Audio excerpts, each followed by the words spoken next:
वाह, छपरा विधानसभा का सीट बिहार के बड़ी समय चर्चा का विषय बनल बा। जो ना विधानसभा से खेसारी लाल यादव जी लड़त हुआ। किस्मत हो तो खेसारी जैसन।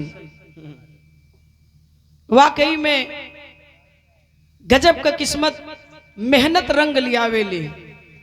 लोग कहलन बाबू मेहनत कईल कबो कुअर्थे ना जाला, और इतना मेहनत खेसारी भैया ने किया कि आज आप लोग परिणाम देख रहे हैं। जो उम्मीद नहीं थी, कभी सोचे नहीं कि हम चुनाव लड़ेंगे, लेकिन अचानक लालू जी के सपूत तेजस्वी भैया छपरा विधानसभा से उन्हें टिकट देते हैं और आज खेसारी लाल चुनाव लड़ रहे हैं और बम्पर वोट से जीतेंगे भी। ये आप लोगों के बीच में मैं कह दे रही हूं। इतना बेमिसाल, इतना बेहिसाब वोट पड़ी, इतना बम्पर वोट से जीत के छपरा विधानसभा में आप लोग देखिए। हाँ, पटना के भैया पटना में जई हाँ विधायक बन के, तो ये लिए हम आप लोगों से कहब कि किस्मत हो तो खेसारी जैसन मेहनत करिए भैया। बिना मेहनत का कुछ मिले वाला ना है। तब पीडीए परिवार के लिए मास्टर 4 लाइन गीत बा।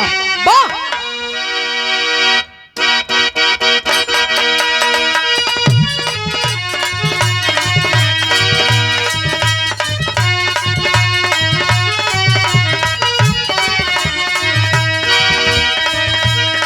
पीडीए परिवार के लिए, या आप लोगों के लिए, अपने उत्तर प्रदेश बिहार के लिए, पीडीए परिवार के लिए पूरे इस गीत से आप लोगों के बीच में कहना है।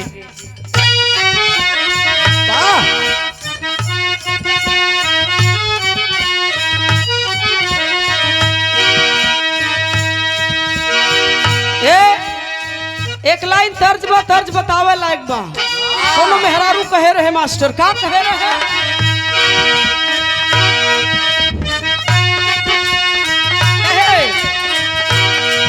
मोह प्यार करो भरता भरता, मगवाई तेरे चोली रे सबकी। मोह प्यार करो भरता भरता, मगवाई तेरे चोली रे सबकी।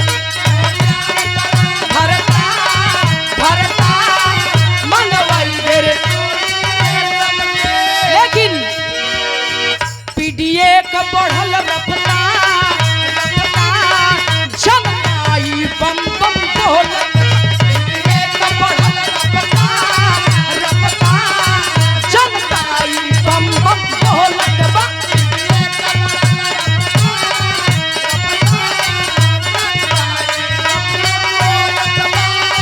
पीडीए का रफ्तार देकर के विरोधीन का होश उड़ गयल है। कहना है सब ही पूछे हो,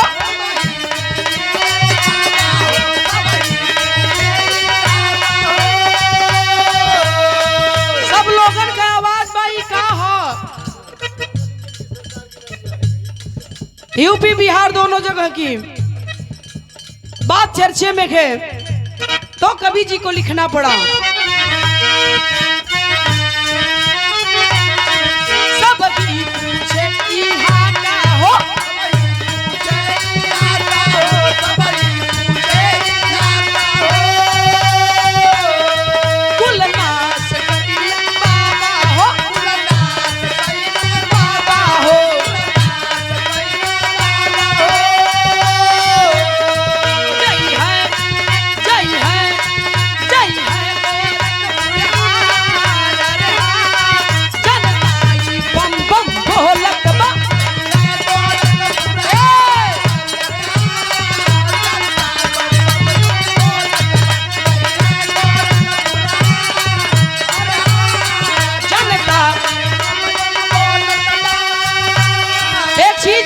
चुनाव जीतला लेकिन वो एदा काम न करी का। ना हिंदू मुस्लिम राढ़ रही, राढ़ रही,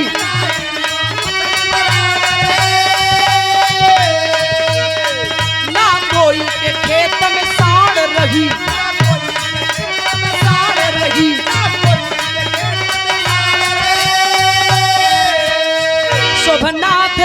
पुरस्कार पुरस्कार जनता ही बम बोलत बा जनता ही बम बम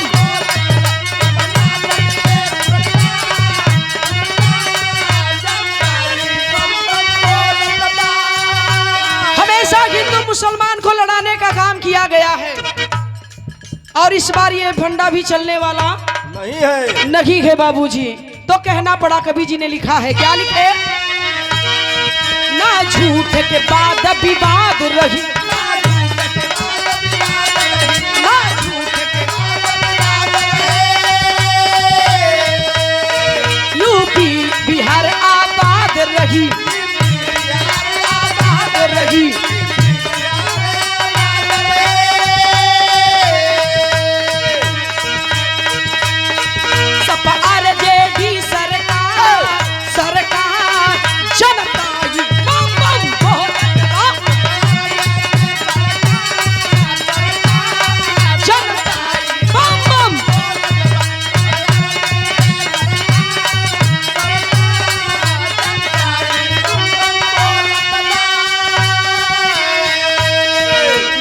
गठबंधन साथे आइले,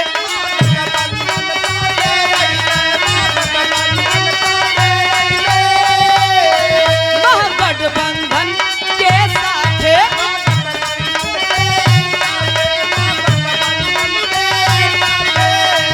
अखिलेश के तिलक लगी माथे, तिलक लगी माथे। नीतू सियारा